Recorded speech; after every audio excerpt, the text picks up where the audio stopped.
붙잡기를 원합니다. 성령이여, 우리의 마음을 주님께로 이끌어 주시고 주님의 말씀을 붙들을 수 있도록 귀한 마음 허락하여 주시옵소서. 아버지 하나님, 우리의 생각대로 우리의 방법대로 살아갈 때가 얼마나 많은지요. 하나님, 하나님의 말씀으로 우리의 심령을 채워주사 늘 하나님의 말씀이 기억나고 생각나게 하여 주셔서 우리를 다스리고 지배할 수 있도록 은혜를 베풀어 주시옵소서. 오늘 특별히 열왕기하 21장 말씀을 함께 묵상하고 나누려고 합니다. 하나님의 말씀이 심령에 잘 박힌 못이 되게 하여 주시고 하나님의 말씀이 우리 가운데 충만하게 하여 주셔서 주님의 말씀에 늘 순종하는 주님의 자녀들이 되게 하여 주시옵소서. 오늘 말씀을 듣는 모든 자들에게 성령의 충만함과 크신 은혜를 부어주시기를 원하며 감사하며 예수님의 이름으로 기도드리옵나이다. 아멘. 할렐루야, 할렐루야. 우리 이 시간에 우리 열왕기하 21장입니다. 열왕기하 21장을 펴시기 바랍니다. 이렇게 열왕기하 또 열왕기상을 통해서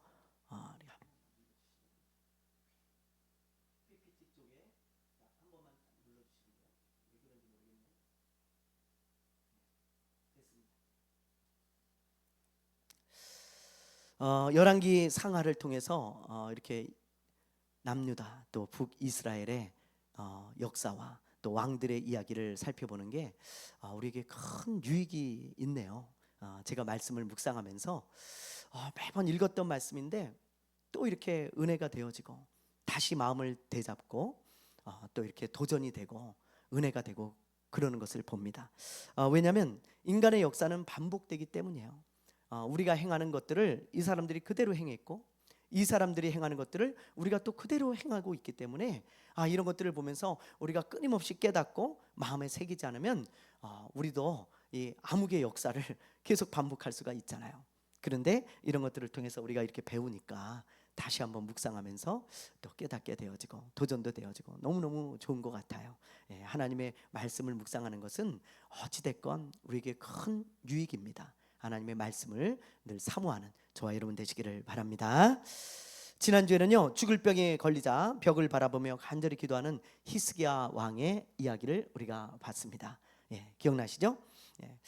히스기야 기도의 특징은 간절함이에요. 간절함. 벽을 향해서 기도하고 옷을 찢고 기도하고 성전에 들어가서 기도하고 말이죠. 이렇게 히스기야는 간절한 기도를 드릴 때 하나님께서 그 기도를 들어주시는 것을 보게 되어집니다. 인간적인 방법을 먼저 쓴 게 아니고 히스기야는 기도하고 무화과 반죽을 올렸다 그랬잖아요. 너무 중요한 것 같아요. 어떤 크리스찬들은 무화과 반죽만 올려놓습니다. 인간적인 방법만 쓰는 거예요. 근데 거기에는 하나님의 약속이 없습니다. 하나님의 기적이 없습니다. 하나님은 기도할 때 내가 듣고 그걸 이루어 주신다 하셨어요. 그래서 우리가 기도하고 무화과 반죽을 올릴 때 우리의 병이 치유되어지고 우리의 삶의 문제가 해결되는 것이지, 그렇지 않으면 아무런 유익이 없다. 그런 말씀들을 우리가 나눌 수 있었습니다. 그래서 기도하는 사람이 어떤 사람이라고요? 지혜로운 사람인 거예요. 기도하는 사람이. 자, 이제 오늘은 히스기야가 죽고 그의 아들인 므낫세 이야기를 살펴볼 것입니다. 므낫세는 어떤 왕이었고 어떤 삶을 살았는지 주님이 주시는 말씀을 함께 나누도록 하겠습니다. 자, 먼저 1절 말씀을 한번 읽어볼게요. 1절 읽어봅니다. 시작. 므낫세가 왕이 될 때 나이가 12세라. 예루살렘에서 55년간 다스리니라. 그의 어머니의 이름은 헵시바더라. 아멘. 자, 여기 보면 므낫세가 왕이 될 때 나이가 몇 살입니까? 12살이잖아요. 그렇죠? 12살. 자, 므낫세가 12살에 왕이 돼요. 어린 나이에 왕이 되어지죠. 그런데 이렇게 역사적으로 이렇게 살펴볼 때 이 연대기하고 잘 맞지가 않아요. 이걸 쭉 학자들이 계산을 해보니까. 그래서 이 12살에 왕이 되었다는 이 의미를 가지고 학자들 간에 두 가지 의견으로 나눠집니다. 하나는 말 그대로 12살에 이제 왕이 되었다 이렇게 보는 건데요. 이렇게 12살에 왕이 되고 히스기야가 죽고 나서 왕이 되었다고 보는 거예요. 그러면 어떻게 되는가? 히스기야가 생명을 연장받은 게 15년이잖아요. 그러니까 생명을 연장받고 3년 후에 왕이 되었다. 이렇게 3년 후에 왕이 된 게 아니고 3년 후에 이 므낫세가 태어났다고 보는 거예요. 그렇죠? 그러면은 히스기야가 딱 15년 있다 죽고 12살이 되잖아요, 므낫세가. 그래서 히스기야가 생명을 연장받고 3년 후에 태어났다라고 보는 견해가 있고요. 또 하나는 연대기적으로 맞지가 않는다. 그래서 그럼 이걸 어떻게 성경적으로 우리가 풀어야 될까 고민하던 학자들이 푼 게 뭐냐면, 히스기야가요 생명을 연장받기 그 전 7년 전에 이 므낫세가 태어났다고 보는 거예요. 7년 전에. 그래서 이미 7살이었다는 것입니다. 15년을 연장받았을 때, 그리고 한 5년 정도 통치했을 때 12살이잖아요. 그러면 7 더하기 5니까 5년 정도 통치했을 때 이제 12살이 되어서 왕으로 등극을 시키고 히스기야랑 함께 통치를 한 10년 정도 했다, 이렇게 보는 거예요. 왜냐하면 히스기야는 자기가 언제 죽을지 알잖아요. 15년 후면 자기는 죽습니다. 하나님의 말씀은 반드시 이루어진다는 걸 알아요. 그래서 10년 정도는 내가 같이 이렇게 통치하고 도와줘야 되겠다. 아들이 어리니까. 그래서 5년이 지났을 때 12살이죠. 그때 왕으로 등극을 시키고 한 10년 정도 자기가 같이 통치하다 22살 정도가 되었을 때 히스기야는 죽고 이제 혼자 통치했다라고 하는 견해가 있습니다.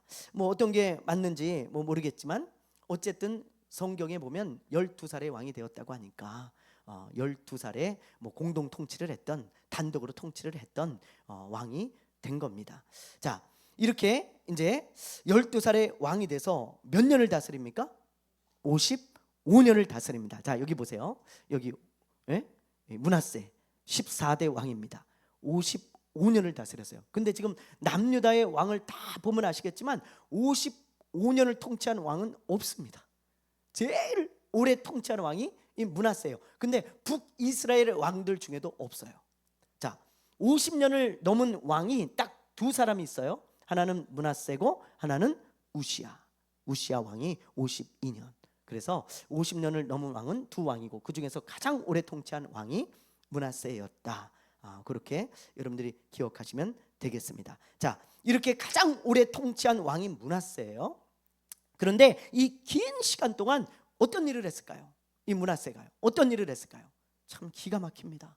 참 안타깝고 기가 막혀요. 자, 어떤 일을 했는지 우리 한번 2절부터 7절까지 한번 읽어보겠습니다. 자, 이 중요한 말씀이니까 우리 한번 7절까지 한번 다 읽어볼게요. 2절부터 7절까지. 자, 시작. 므낫세가 여호와 보시기에 악을 행하여 여호와께서 이스라엘 자손 앞에서 쫓아내신 이방 사람의 가증한 일을 따라서 그의 아버지 히스기야가 헐어버린 상단들을 다시 세우며 이스라엘의 왕 아합의 행위를 따라 바알을 위하여 제단을 쌓으며 아세라 목상을 만들며 하늘의 1월 성신을 경배하며 섬기며 여호와께서 전에 이르시기를 내가 내 이름을 예루살렘에 두리라 하신 여호와의 성전에 제단들을 쌓고 또 여호와의 성전 두 마당에 하늘의 1월 성신을 위하여 제단들을 쌓았고 또 자기의 아들을 불 가운데로 지나가게 하며 점치며 사슬을 행하며 신접한 자와 박수를 씨름하여 여호와께서 보시기에 악을 많이 행하여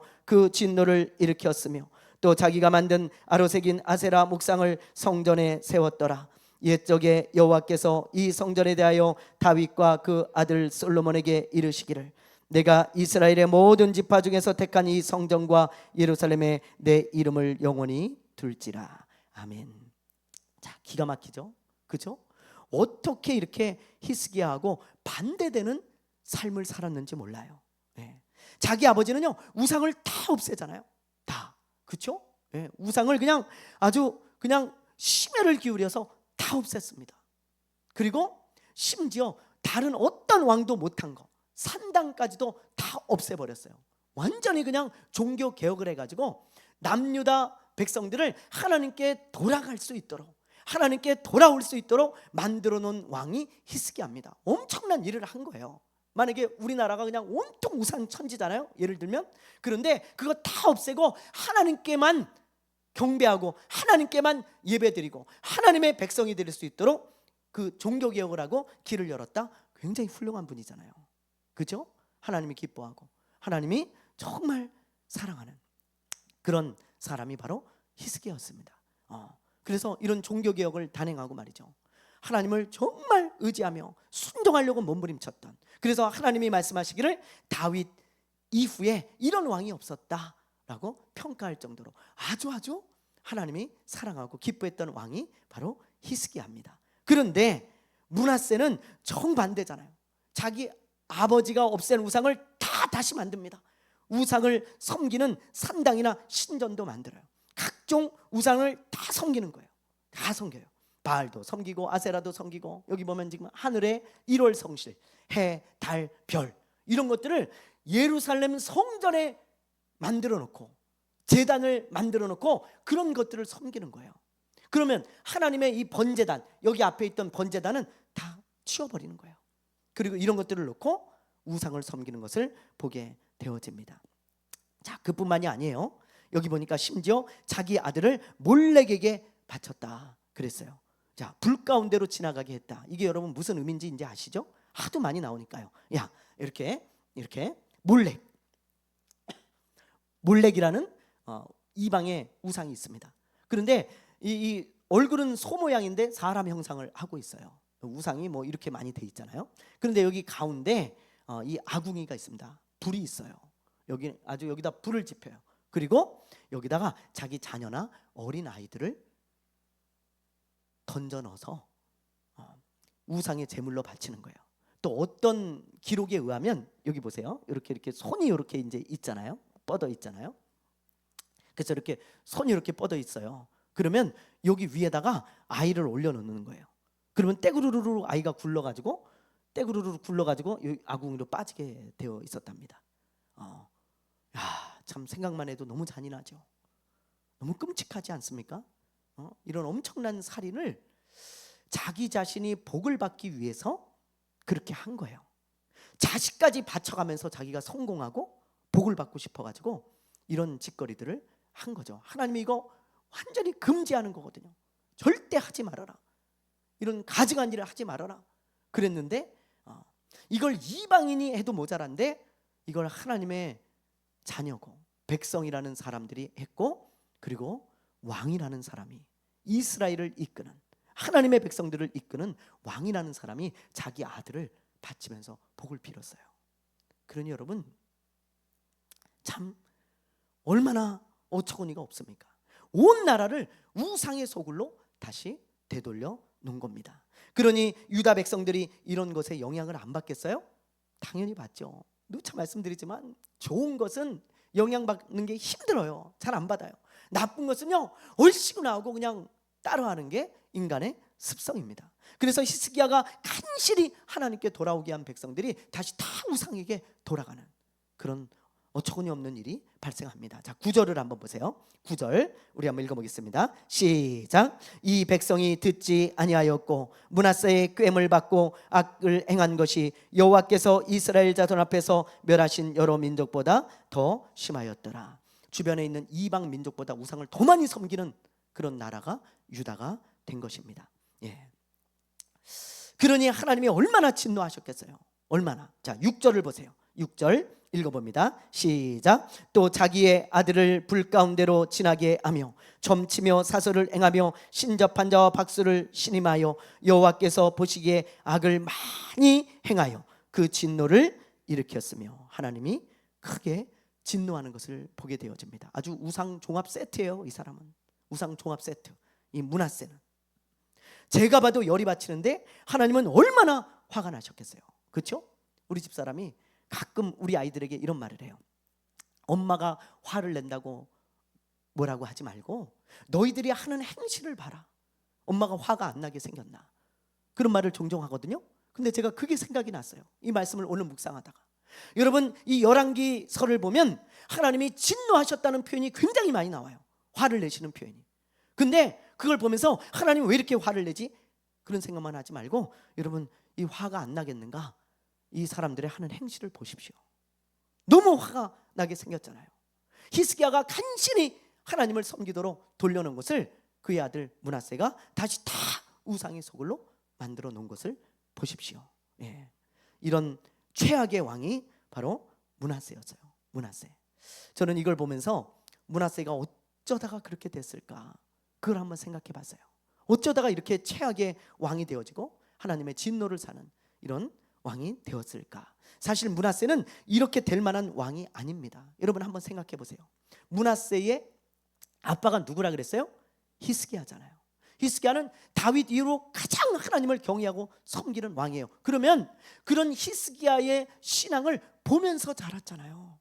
보면서 영향이 없을 수가 없어요. 아버지가 저렇게 하나님을 섬기고 사랑하는구나. 없을 수가 없다고요. 다 은연중에 그런 것들을 다 습득하게 되어집니다. 그리고 히스기야가 얼마나 신앙을 가르쳤겠어요. 얼마나 중요하게 생각하고 신앙을 가르쳤겠습니까? 여러분 우리가 우리 자녀들에게 어떻게 해서든지 그렇게 하려고 하잖아요. 똑같아요. 히스기야도 얼마나 신앙 교육을 시키려고 몸부림치고 애를 썼겠어요. 그런 것들을 한번 생각해 보세요. 그리고 또 이 히스기야는 간증을 참 많이 했을 거예요. 간증이 많은 사람이잖아요. 그러니까 므낫세뿐만이 아니고 자기 가족들, 주변 사람들에게 간증을 아주 그냥 귀에 못이 박히도록 했을 겁니다. 하나님이 이런 은혜를 베풀어 주셨다. 그래서 아수르 18만 5천 명이 쳐들어왔을 때 하루아침에 하나님이 그들을 멸하시고 우리나라를 살려주셔서 우리가 지금 이렇게 있는 거야. 우리나라가 이렇게 잘 살고 잘 먹을 수 있는 거야. 우리나라가 이렇게 존재할 수 있었던 거야. 하나님의 은혜다. 그러면서 그 이야기를 얼마나 현장감 있게 그렇게 했겠습니까? 내가 편지를 가지고 성전에 들어갔을 때 하나님께 기도했다. 하나님, 저 사내립이 우리를 모욕하는 것을, 하나님을 모욕하는 것을 들으시고 하나님 이 전쟁에서 승리하게 해달라고 기도했을 때 하나님이 그런 은혜를 베풀어 주셨다. 뭐 이런 간증들, 뭐 불보듯 뻔하죠. 제가 간증할 때도 신이 나는데 히스기야가 할 때 얼마나 신났겠어요. 또 아까 봤지만 15년의 생명을 연장받은 거 39살이에요 39살 이 젊은 나이에 죽게 생긴 이 히스기야가 하나님의 은혜로 고침을 받은 이야기 얼마나 많이 했겠습니까? 므낫세에 붙들고 야 아빠는 하나님이 아니면 벌써 천국 가고 없어. 그러면서 얼마나 이 므낫세의 손을 붙들고 얘기했겠어요. 하나님이 아빠를 살려준 거야. 하나님께 기도해라 너도. 그러면 하나님이 그 기도를 반드시 들으신다. 아빠 봐, 아빠 살아있잖아.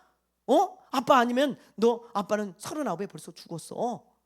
그렇게 이야기하면 얼마나 간증했겠냐고요. 그리고 우리가 지난주에 봤지만 하나님의 은혜로 나라가 점점 부강해졌다 그랬잖아요. 그리고 히스기야의 재산이 심히 많아졌다 그랬어요. 하나님이 부하게 하셨다 그랬어요. 그런 간증들, 나라가 부강해지고 자기가 그렇게 형통하게 된 것은 오직 하나님의 은혜라고 얼마나 간증했겠습니까? 정말 많이 간증했을 겁니다.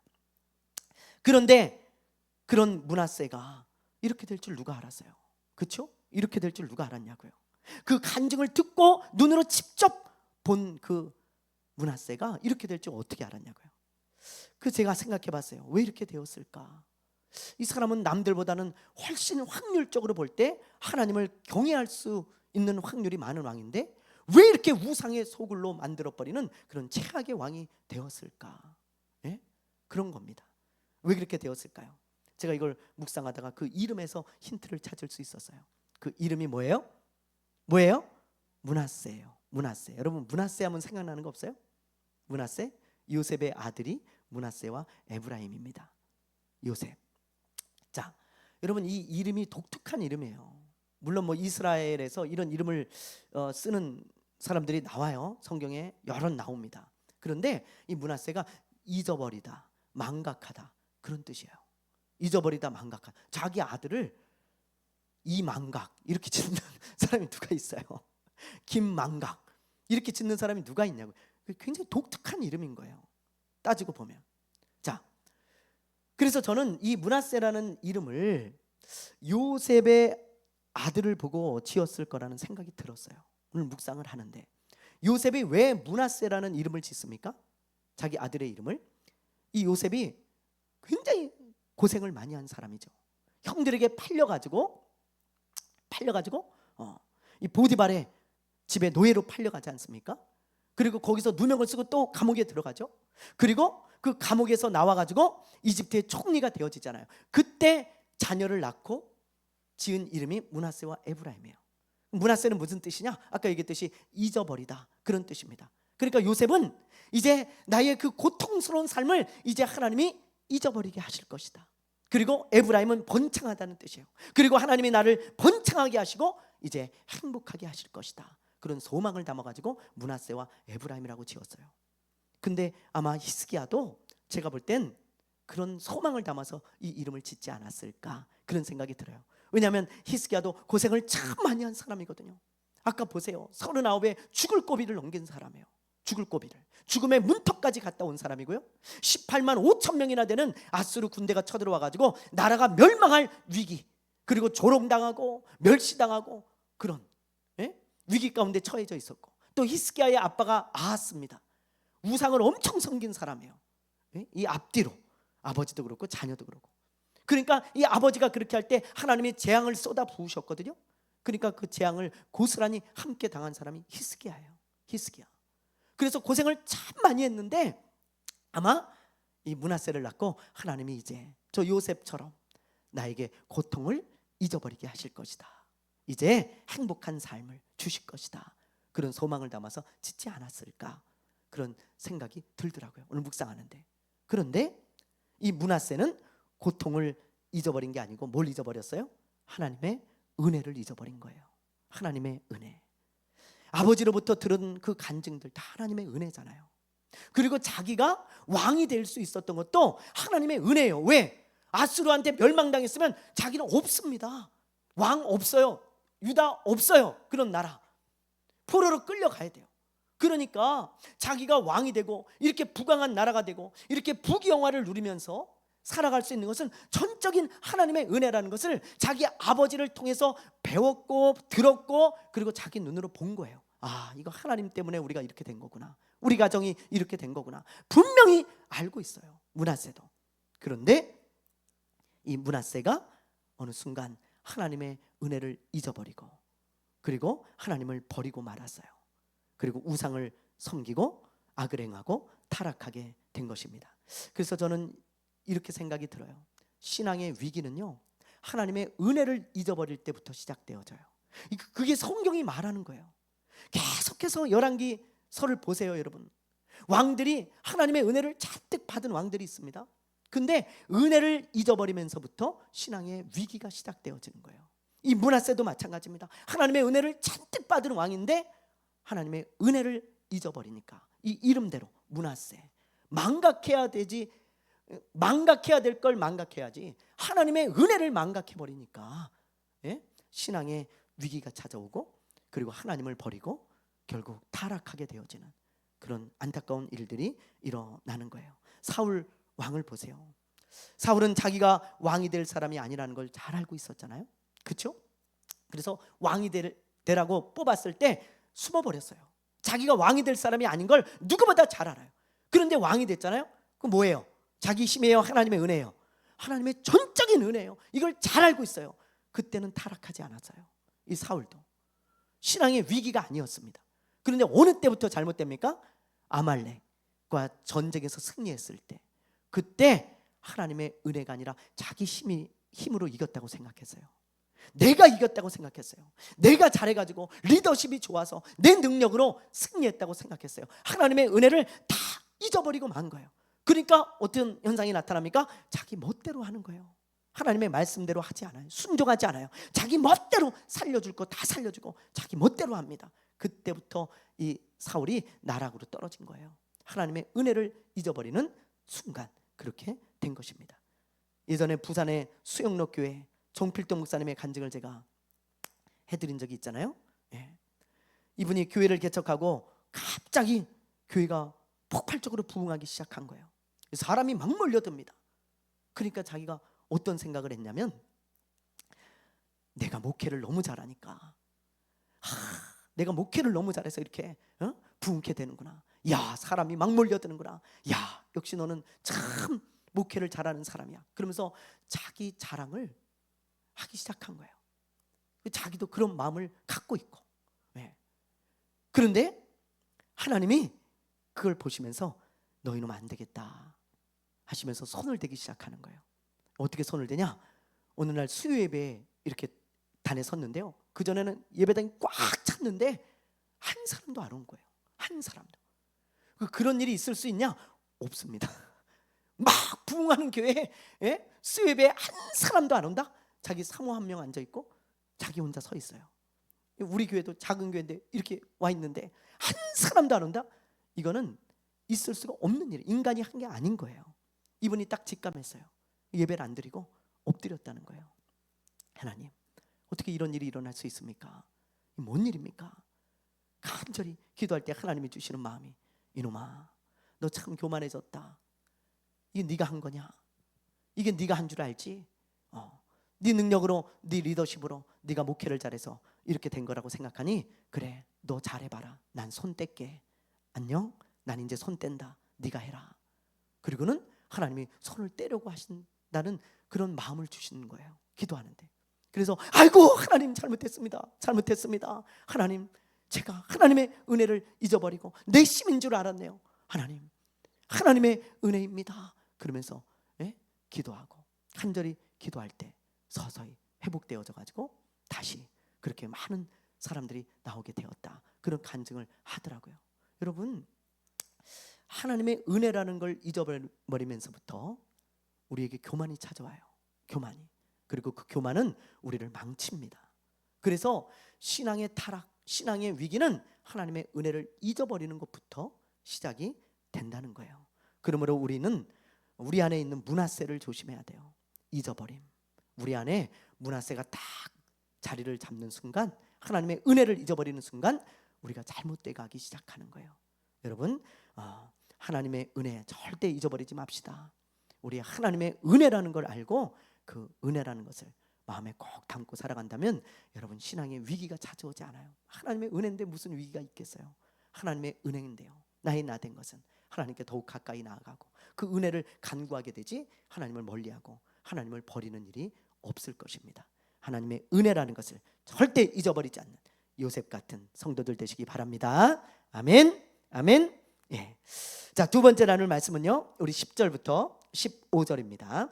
우리 한번 읽어볼게요. 10절부터 15절 읽어봅니다. 시작. 여호와께서 그의 종 모든 선지자들을 통하여 말씀하여 이르시되, 유다 왕 므낫세가 이 가증한 일과 악을 행함이 그 전에 있던 아모리 사람들의 행위보다 더욱 심하였고 또 그들의 우상으로 유다를 범죄하게 하였도다.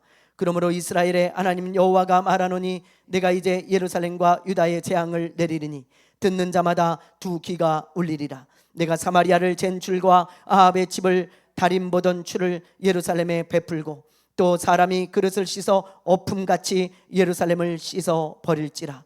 내가 나의 기업에서 남은 자들을 버려 그들의 원수의 손에 넘긴즉 그들이 모든 원수에게 노략거리와 겁탈거리가 되리니, 이는 애굽에서 나온 그의 조상 때부터 오늘까지 내가 보기에 악을 행하여 나의 진노를 일으켰음이니라 하셨더라. 아멘. 자, 여기 보면 므낫세가 범죄하자 하나님이 선지자들을 보내서 회개하고 돌아오라고 그렇게 외치잖아요. 근데 들어요, 안 들어요?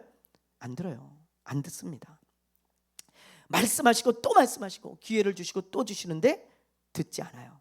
그러자 하나님이 심판을 선포하시죠. 자, 12절 13절에 보면 하나님이 이렇게 말씀하시죠. 예루살렘과 유다에 재앙을 내릴 것인데 북이스라엘 같이 멸망해서 포로가 될 것이고, 그리고 사람이 이렇게 그릇을 씻어서 어품같이, 여러분 설거지할 때 그릇을 씻어갖고 이렇게 엎잖아요. 그것처럼 내가 예루살렘과 유다를 씻어가지고 엎어버린다는 거예요. 심판을 의미하는 것입니다. 심판을. 예.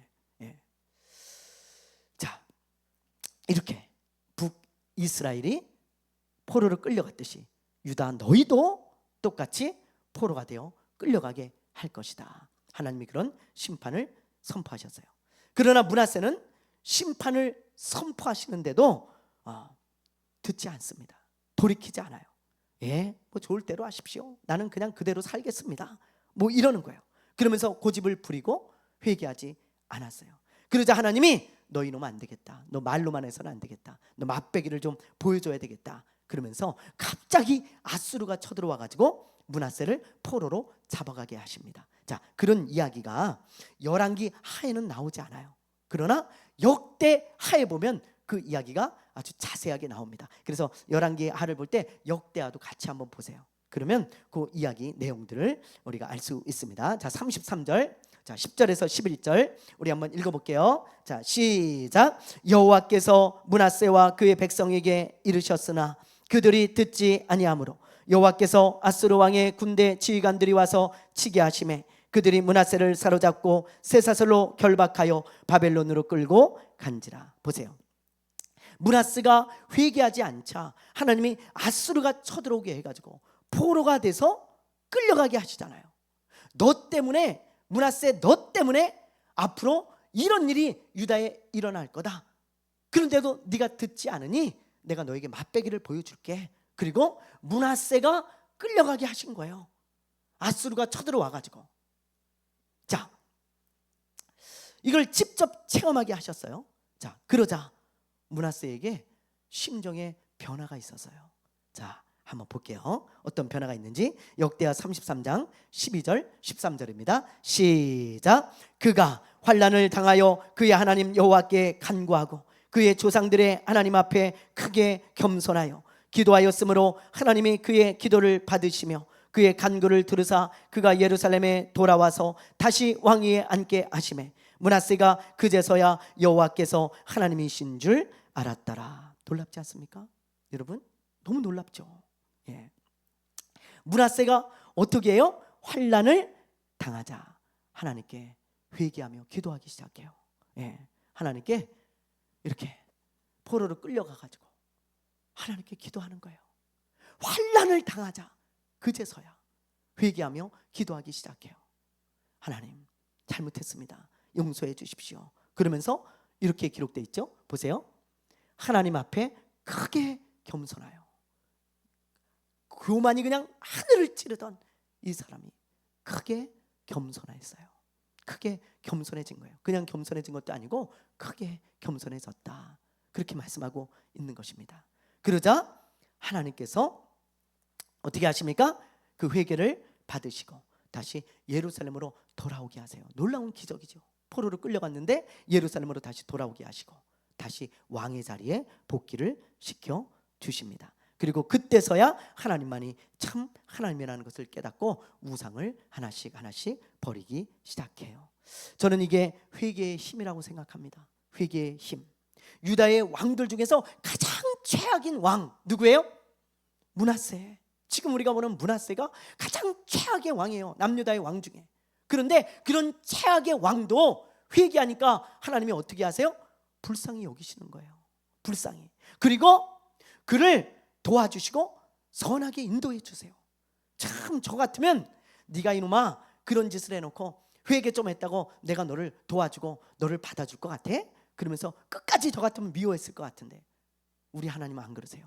보니까 하나님은 회개할 때 이 최악의 왕도 긍휼히 여기시고 그에게 선을 베푸는 것을 보게 되어집니다. 저는 이게 회개의 힘이라고 생각해요. 여러분, 베드로와 가룟 유다의 경우를 봐도 그걸 알 수 있잖아요. 베드로와 가룟 유다 둘 다 똑같이 나쁜 놈이에요. 둘 다 똑같이. 하나는 예수님을 팔아먹었고 하나는 예수님을 부인하고 욕하고 저주했습니다. 둘 다 똑같아요. 그런데 결과는 완전히 다르죠.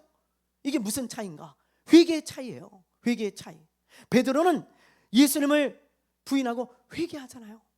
그러자 예수님이 그를 불쌍히 여기시고 그를 선하게 인도해 주셨어요. 그래서 지금의 베드로가 있는 것입니다. 지금의 베드로가. 예? 그러나 이 유다는 어때요? 여러분, 유다는 회개한 게 아니라 후회했어요. 후회. 하나님 앞에 회개하지 않았습니다. 그래서 그는 그냥 안타까운 죽음을 맞이하고 비참한 사람이 될 수밖에 없었던 거예요. 이게 회개와 후회의 차이죠. 여러분, 어떤 죄를 지든 어떤 잘못을 하든 하나님께 엎드리면 하나님은 그를 긍휼히 여깁니다. 불쌍히 여기세요. 그리고 선한 길로 인도해 주세요. 이게 회개의 은혜고 회개의 힘이에요. 여러분, 우리가 이걸 잊어버리면 안 됩니다. 한국 성도들이 가장 좋아하는 찬양, 주여 이 죄인이, 뭐 이런 찬양이 있잖아요. 그렇죠? 세상에서 방황할 때 나 주님을 몰랐네. 내 맘대로 고집하며 온갖 죄를 저질렀네. 많은 사람 찾아와서 나의 친구가 되어도 병든 몸과 상한 마음 위로받지 못했다. 뭐 이러면서 말이죠. 예? 이 찬양을 작사한 사람이 어떤 죄를 지었는지, 어떤 잘못을 했는지, 어떤 방황을 한지 모르겠지만 어쨌든 이 사람이 회개하기 시작하죠. 그러자 이거 보세요. 가사에 참, 이 가사 참 대단한 것 같아요. 보세요. 이 죄인의 애통함을 예수께서 들으셨네. 그 회개를 들으신 거예요. 그렇죠? 똑같아요. 지금 므낫세와. 그러면서 못자국 난 사랑의 손이 나를 어루만지셨네. 그렇죠? 예수여 이 죄인이 다시 눈물 흘립니다. 오 주여 나 이제는 아무 걱정 없습니다. 하나님이 회개를 받아주시고 그를 긍휼히 여기시고 선하게 인도하시는 것을 보게 되어지죠. 그 고백이잖아요. 그 체험이잖아요. 여러분, 어떤 죄를 짓고 잘못했을 때 후회만 하는 사람이 참 많습니다. 그러면 아무 일도 일어나지 않아요.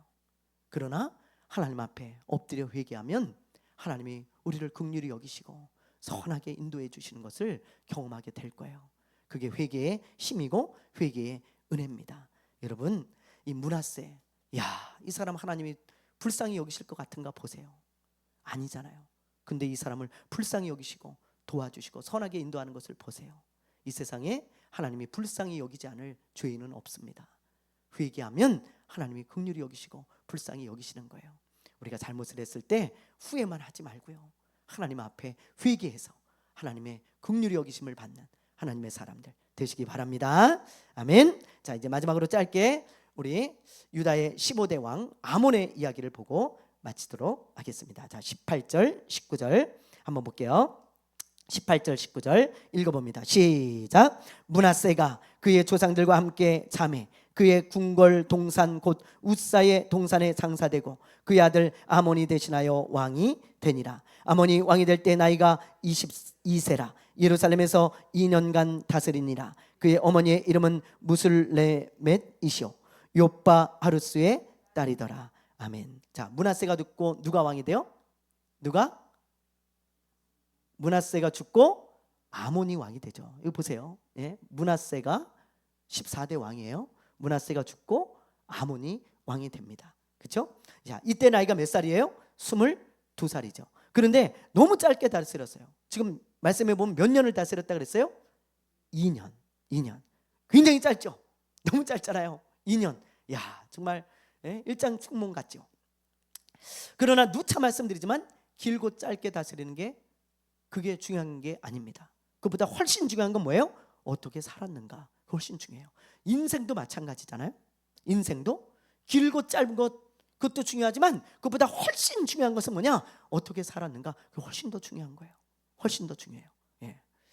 자, 아몬이 어떻게 살았는가 한번 보세요. 2년간 다스리고 죽었는데, 자, 어떻게 살았는가? 20절부터 우리 22절 마지막으로 읽어봅니다. 시작. 아몬이 그의 아버지 므낫세의 행함같이 여호와 보시기에 악을 행하되 그의 아버지가 행한 모든 길로 행하여 그의 아버지가 섬기던 우상을 섬겨 그것들에게 경배하고 그의 조상들의 하나님 여호와를 버리고 그 길로 행하지 아니하더니. 아멘. 자, 자기 아버지 므낫세가 회개하기 전의 모습과 똑같은 모습이에요. 그렇죠? 너무 안타깝습니다. 그래서 하나님의 진노를 사는 거예요. 그래서 결국 신하들에게 배신을 당하고 암살을 당하게 됩니다. 2년 만에 이 사람이 죽게 되어지는 거예요. 그리고 그의 아들인 보세요. 요시아죠. 요시아가 16대 왕이 되었다. 그렇게 말씀하고 있습니다. 이 요시아는 우리가 이제 다음에 보게 될 겁니다. 자, 마지막으로 이제 나누고 싶은 말씀이 있어요. 제가 그게 뭐냐? 여러분, 자녀들에게 유산을 남겨주는 것도 좋지만 이 신앙을 남겨주는 거, 예? 신앙을 남겨주는 게 얼마나 중요한지 몰라요. 그래서 우리가 많은 사람들이요 유산을 많이 남겨주려고 애를 씁니다. 그러나 여러분, 우리는요, 우리 크리스찬들은 유산을 남겨주는 것보다 신앙을 남겨주려고 무지하게 기도하고 애를 쓰며 살아가야 돼요. 자, 보세요. 지금 이 므낫세가 많은 부귀영화를 남겨줬어요. 이 아몬에게, 자기 자녀에게. 그런데 이 자녀가요 그 유산을 가지고 복을 누리며 살아갑니까? 아니잖아요. 하나님을 노엽게 하고 정말 우상을 섬기면서 그렇게 하나님을 버리고 그렇게 개차반으로 살아가니까 결국 그 복이 되지 못하잖아요. 그래서 우리가 이런 것을 보면서 그래, 우리가 유산을 남겨주기 위해서 무진장 애를 쓰는데 그것도 중요하지만 그것보다 우리가 어떻게 하면 정말 우리 자녀들에게 신앙을 남겨줄 수 있을까, 우리가 기도하고 고민하고 그리고 애쓰며 살아가야겠구나, 그런 생각이 드는 거예요. 물론 그것은 우리의 소관이 아닐 수도 있습니다. 하나님의 은혜로 주어지는 것이지만요. 그러나 아까 말했듯이 우리가 해야 될 일이 있고 하나님이 하셔야 될 일이 있어요. 그래서 저는 이런 걸 보면서 그래, 우리가 아무리 많은 유산을 남겨주고 하나님이 주신 복을 남겨준다 할지라도 그가 만약에 하나님이 기뻐하는 사람이 되어지지 않고 하나님을 진노하게 만드는 사람이 된다면 그게 다 소용이 없구나, 그것을 우리가 깨달을 수 있는 것입니다. 링컨의 어머니가 링컨에게 물려준 게 뭐예요? 성경책이에요. 성경책. 낸시 여사가 링컨에게 물려주고 죽은 것은 집도 아닙니다. 차도 아닙니다. 많은 돈도 아닙니다. 죽어가면서 이 링컨의 손을 붙들고 엄마가 너에게 줄 것은 이 책 한 권뿐이 없다. 이 책에 모든 성공의 비결이 담겨 있다. 이 책을 잘 읽고 이 책의 말씀대로 순종하며 살아라. 그러면 하나님이 너를 키우시고 너를 돌보시고 잘 되게 하실 거야. 엄마는 너를 위해 그렇게 기도했다. 그러면서 이 성경책, 낡은 성경책 하나 남겨주고 죽었어요. 링컨이 이 엄마의 유언을 받들여 가지고 늘 그 말씀을 읽으면서 순종하려고 그렇게 몸부림치며 살았다 그러잖아요. 하나님이 그를 높이시고 존귀한 자가 되게 하시죠. 여러분, 이 낸시 여사는 아무것도 물려준 유산은 없어요. 많은 돈 뭐 아무것도 없습니다. 그러나 신앙을 물려주려고 애를 쓰고 이렇게 물려줬을 때 링컨이 그렇게 하나님이 존귀하게 하는 것을 보십시오. 이 아몬과 얼마나 대비가 됩니까? 그렇잖아요. 예, 우리도 마찬가지입니다. 우리가 유산만 물려주려고 한다면 우리는 실패자입니다. 끊임없이 자녀들을 위해 기도하며 그리고 어떻게 해서든지 우리가 자녀들에게 신앙의 유산을 물려주기 위해서 우리 나름대로 할 수 있는 것을 하고 생각하고 애쓰며 살아가야 돼요. 그래서 우리 자녀들이 하나님의 사람들이 되어지고 믿음의 사람이 되어진다면 하나님이 그 자녀들 복 안 주시겠습니까?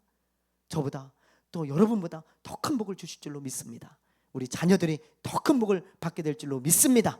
그러므로 여러분, 우리가 정말 우리 자녀들에게 신앙의 유산을 물려주는 그런 믿음의 사람이 되어져야 할 것입니다. 아멘. 자, 우리 이 시간에 기도하겠습니다. 잠시 기도할 텐데요. 신앙의 위기는 하나님의 은혜를 잊어버릴 때 시작됩니다. 또 회개의 힘, 주님이 불쌍히 여기는 힘이 회개에 있습니다. 또 유산보다 신앙을 물려주기 위해 기도하며 노력하는 크리스찬이 되어야 됩니다. 우리 이 시간에 우리 주신 말씀 붙들고 우리 잠시 우리 기도하며 나가겠습니다. 주여!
하나님 아버지, 오늘 므낫세를 보면서 참 많은 것을 깨달았습니다. 하나님, 신앙의 위기, 하나님의 은혜를 잊어버리면서부터 시작됩니다. 하나님의 은혜를 잊어버리면 교만해지고 하나님을 멀리하고 내 힘으로, 내 능력으로 살아가게 되어집니다. 아버지 하나님, 거기서부터 신앙의 위기가 오는 거 아니겠습니까? 하나님이 종과 우리 성도들, 또 이 말씀을 듣는 모든 자들, 하나님의 은혜를 잊어버리지 말게 하여 주시옵소서. 우리 안에 므낫세가 죽게 하여 주시옵소서. 그래서 하나님의 은혜를 잊지 않고 늘 기억하며 하나님의 은혜에 감사하며 살아가는 하나님의 사람들 되게 하여 주시옵소서. 또한 아버지, 우리가 잘못했을 때 아버지 하나님이여 후회만 하지 말고 회개하기를 원합니다. 그래서 아버지 하나님, 하나님께 긍휼히 여김을 받게 하여 주시고 하나님이 열어주시는 선한 길로 인도함을 받게 하여 주시옵소서. 하나님, 우리가 얼마 안 되는 유산을 남겨주려고 몸부림치기보다 아버지, 그것도 남겨주지만 무엇보다 신앙을 남겨주려고 몸부림치는 하나님의 사람들 되게 하여 주시옵소서. 그래서 우리 자녀들이 아몬과 같이 되지 말게 하여 주시고 히스기야처럼 하나님을 경외하는 자들이 되어질 수 있도록 은혜를 베풀어 주시옵소서. 그런 은혜를 우리에게 베풀어 주시기를 간절히 바라옵고 원하며 감사하며 예수님의 이름으로 기도드리옵나이다. 아멘.